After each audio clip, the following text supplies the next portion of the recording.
undead are hungry for human flesh, and your life on this god-forsaken earth will soon come to a hideous end. How soon is down to you.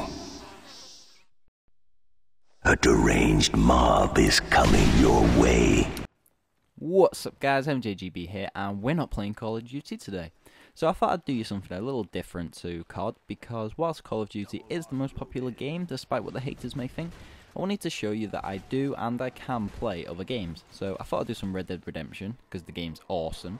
But as I stuck at the online, I was thinking, you know, what can I show you, because I can't really do missions, because it wouldn't be that fun if you just see me like riding about for a bit. So I thought I'd do some of the zombie slaughtering, because everybody loves zombies, and it's fun.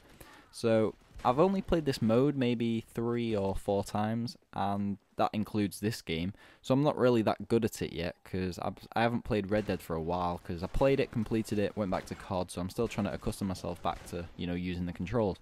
But I've been playing it a bit recently, and I'm just loving it again, and I'm loving the DLC. Undead Nightmares, which this is from. So if anybody's stalling, you know, over whether they want to buy it or not, I'd say go for it. If you're willing to pay like 1200 Microsoft points for 5 new COD maps, then with Rockstar having, you know, the best DLC and expansions, it's well worth the 800 points for a new campaign, online modes and stuff like that. And if you don't own Red Dead Redemption like at all, buy it. It's easily one of the best games that I've ever played. Anyway, today as it's a zombie kind of video, I thought I'd think of a fitting topic to go with it. And I was thinking of something like, you know, what I would do in a zombie apocalypse, how I would like look after myself. But aside from hiding somewhere or committing suicide, I couldn't really think of much. Because, I mean, I'm not really keen on just sitting in like a little shelter with like my canned foods. I'd be one of those who'd be like, yeah, let's go kill the zombies, and then I'd just get killed straight away because I'm a bit rash with that. But I tried to think of a, you know, a more fitting topic, and I thought of a religion, because it ties in with the afterlife, and obviously zombies are like the undead, so it sort of works. And a bit of background on me firstly, before we talk about religion. I'm an atheist. I don't believe in any god, I don't worship any god or support any religion. I don't fear some sort of catastrophic afterlife, because I've not lived in a particular way. So whilst I don't believe in religion, I have to say I can appreciate people who do, and I can appreciate its use in society. So religion of all kinds generally acts as a sort of moral rule book of which its members of whichever religion, because obviously each religion has its own, you know, set of guidelines, they try and abide by these guidelines to try and receive passage to an afterlife, live a good and honest lifestyle, and generally try not to upset the big guy in the sky. So religion's been like this across most, if not all, big major civilizations, from the ancient Egyptians, the ancient Greek, and of course, you know, the modern day religions. So this is usually a good thing, because there's nothing wrong with living your life, trying to, you know, do good for yourself, trying to do good for your family, others. But there is, you know, a sort of limit, because you're allowed to talk about your views, you're allowed to offer your perspectives on life and all that, but when it comes to pushing your views and lifestyles upon other people, like atheists, people of other religions, it's just wrong and it annoys me. So this isn't just limited to religious individuals, but anybody who has an opinion which they can't offer in a non-aggressive and sort of preachy way, that, you know, just pisses me off. So as with this commentary, I've explained that I'm not religious, I don't believe in God, I have no desire to believe in God, but I've never expressed that my view is the correct view. So I could be wrong, but all I know is that this is what I think, this is how I feel. I don't need to, you know, change my lifestyle to be happy. If believing in a God, you know, improves your lifestyle, if it makes you feel happy knowing that you're supporting that, then fair point to you. Or I don't need that in my life. So when you have religious or non-religious people who force their opinions on you, it's very annoying, and it's quite counteractive, because if somebody's trying to force you to do something, you become more reluctant to do it. So should the conversation come up, you should just coolly talk about your views and not try and push them on people, and then we'll all have a nice jolly old time. But that is the problem with religion, because there's so many of them that everybody's trying to offer you, you know, their own different perspective on how to praise the Lord, how to live your life well, how to follow these guidelines, which all differ in the eyes of each of their particular gods. So you've got Christianity, Islam, Buddhism, Judaism, the shit one that Tom Cruise likes, tribal religions, ancient Egyptian, Norse, you know, everyone's secret favourite, the Greek mythology, because, no offence, but if Jesus killed some minotaurs or hydras instead of trying to get people drunk, maybe we might be a bit more inclined to celebrate him. But regardless, there are so many different religions that everyone's going to try and get one over each other's religions, because just like fanboys of any type, whether it be Xbox 360 versus PS3, Mac versus PC, etc, etc, nobody wants to admit that they have an inferior product. Everybody wants to try and make out that the thing that they support, the thing that they buy, the thing that they follow, that is the, you know, the superior model. So you've seen, or most of you will have seen, just how heated people get when it comes to Xbox versus PS3 or something else that's just as trivial. And this is simply something that they use for entertainment. So obviously, when it comes to religion, which is all about your whole, your whole life and your beliefs, it amplifies, the sort of conflict, and it just becomes a sort of dangerous, aggressive topic that, it doesn't really bode well for friendly conversation. So religion doesn't really help itself in that respect. And this is why, we have conflict in the world based on religion. I'm not trying to incite any hatred or anything here, but there have been some religions and religious groups in particular where heavy extremist views have led to crimes, murder, violence, terrorism and stuff. And this in turn has led to war. And a world without religion might not be as welcoming in some aspects. You might not be as many philanthropists in the world. There might not be as many, charitable and basically happy people who are selfless, but surely, the violence will be brought down immensely because of the lack of conflict over something like that. But then again, as with most things, if you remove the instigator of the, the bad source or anything, something's always going to pop up in its place. And this leads me on to something that my dad told me, and he told me this the other week, and it was about, like a little experience he had when he was younger. And I don't know why, but he was speaking to a priest, and then the priest said to him, "If I spend my life worshipping a god, and I find out after my death that there is no such thing, I haven't lost out. I've lived a happy life, I've lived a good life. But if I ignored the few minutes a day that praying for a god requires, and there is a god, who will have wasted their life then?" Now, this really did stick in my head, because he's right to an extent.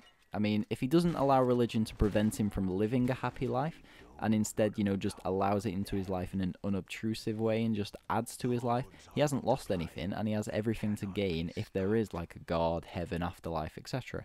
Whereas if someone like me, who doesn't pray, doesn't worship, doesn't believe, is an atheist, I wouldn't have anything like, should there be a sort of exclusive life after death? So it's just something to think about, and I thought about it and decided that I've spent a ridiculous amount of my time, playing games, researching ghosts, watching Family Guy, so I'm pretty much damned anyway. Anyway, I'm a bit of a paranormal enthusiast. I believe in ghosts, I'm a big fan of paranormal, activities, I'm a big fan of cryptozoology, which is the study of mythological or apparent mythological beasts. And other sorts of topics which are quite tabooed, similar to how religion is tabooed in some countries, especially in the UK. I know in America there's, like a very large religious base. Most people, are religious in some way. But I know people have said things about my interests in, paranormal stuff or in cryptozoology especially.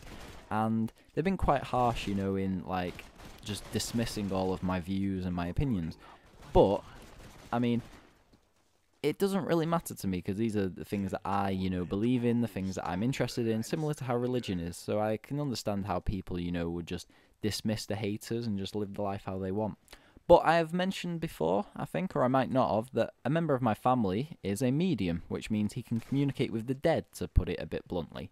But unlike most of the commercial mediums and the commercial psychics who charge lots of money to try and help people, my uncle selflessly, he doesn't charge. Instead, if he receives a message, he'll seek out the person to whom it is addressed. He'll pass on the message, a bit like a ghostly postman Pat.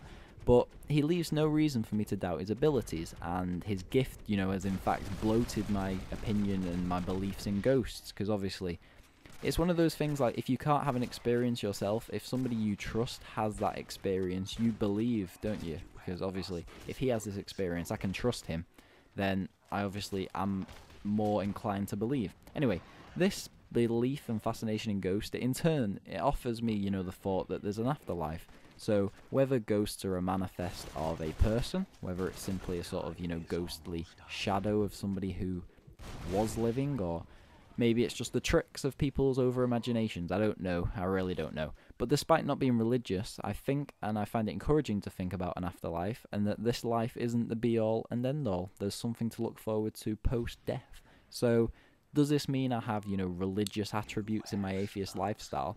And are there other, religious attributes that people might just say, oh, that's just, part of life? But are they just, little trickles of religion being in the everyday lifestyle?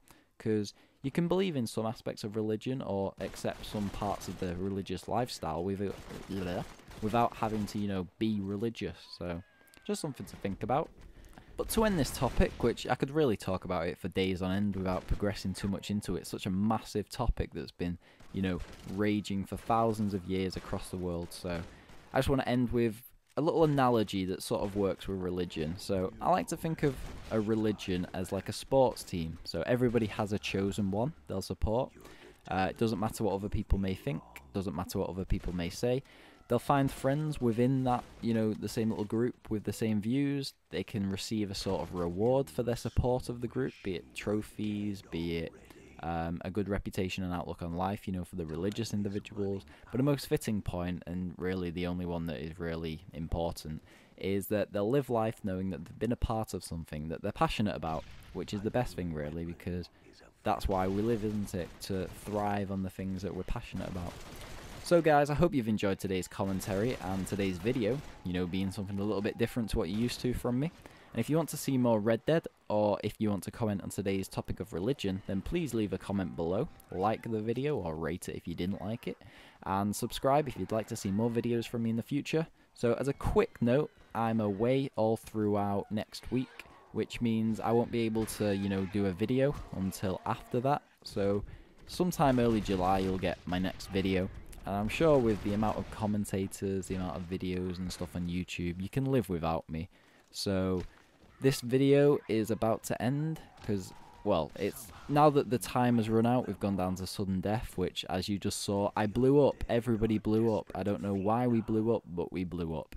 So this is just a scoreboard now, and I came top, just saying. So until next time, guys, thank you for your continued support, and please do take care.